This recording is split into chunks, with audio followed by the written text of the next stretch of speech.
Bonjour, ici Philippe Joubert, pathologiste à l'Institut universitaire de cardiologie et de pneumologie de Québec. J'aimerais vous remercier de vous astreindre aux mesures de distanciation sociale mises en place par les autorités gouvernementales. Ainsi, vous vous protégez vous-même, mais vous protégez vos proches et ceux que vous aimez, et vous permettrez qu'on puisse se sortir de cette crise le plus rapidement possible. Prenez soin de vous et au plaisir de vous rencontrer. Bonjour, mon nom est Marie-Noëlle Lemay, infirmière spécialisée en soins respiratoires. Aujourd'hui, je suis là pour vous livrer un message, je crois que vous avez entendu déjà à quelques reprises, mais qui fait toujours bon de répéter. Restez chez vous autant que possible.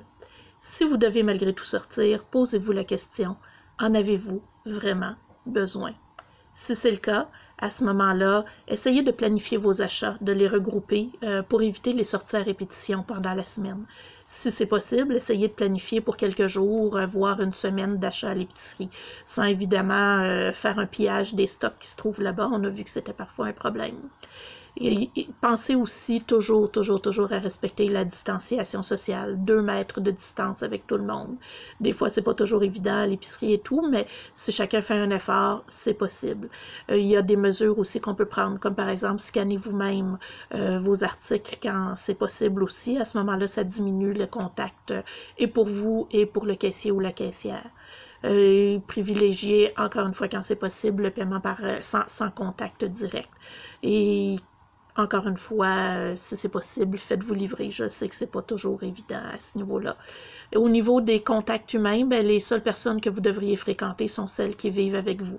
Pas les voisins, pas la famille, pas les amis.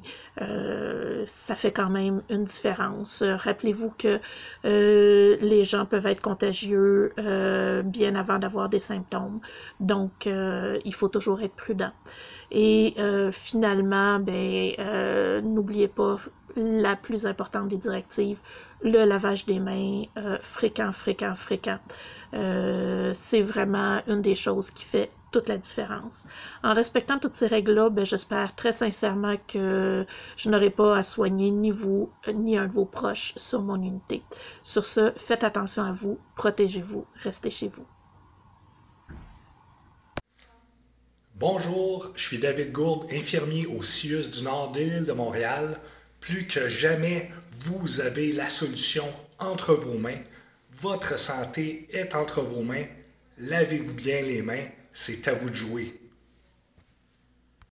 Bonjour, mon nom est Christian Schreiber, président du conseil d'administration de l'Association pulmonaire du Québec. Au nom de mes collègues du conseil d'administration, je voulais prendre une minute pour vous rappeler comment c'est important de respecter les règles établies par le gouvernement pour la distanciation sociale et le confinement. Il faut sortir seulement pour les services essentiels et il faut le faire aussi pour nos personnes âgées puis aussi pour les 3 millions de Québécois qui souffrent de problématiques pulmonaires. Malheureusement, les gens qui ont des problèmes pulmonaires font partie de la clientèle vulnérable face au COVID-19. Si vous avez des questions, vous pouvez nous joindre en tout temps à l'Association pulmonaire, soit par téléphone ou courriel. On va être là pour vous aider. J'ai également une pensée pour l'ensemble du personnel médical, les médecins, les infirmiers, les préposés, puis également pour tous les travailleurs et travailleuses qui font des services essentiels. On se serre les coudes, on respecte les règles et on garde le moral et on garde le sourire. On se retrouve ensemble bientôt. D'ici là, on reste chez soi et on apprend c'est quoi le confinement. Faites attention à vous, on garde le moral. Bonne journée.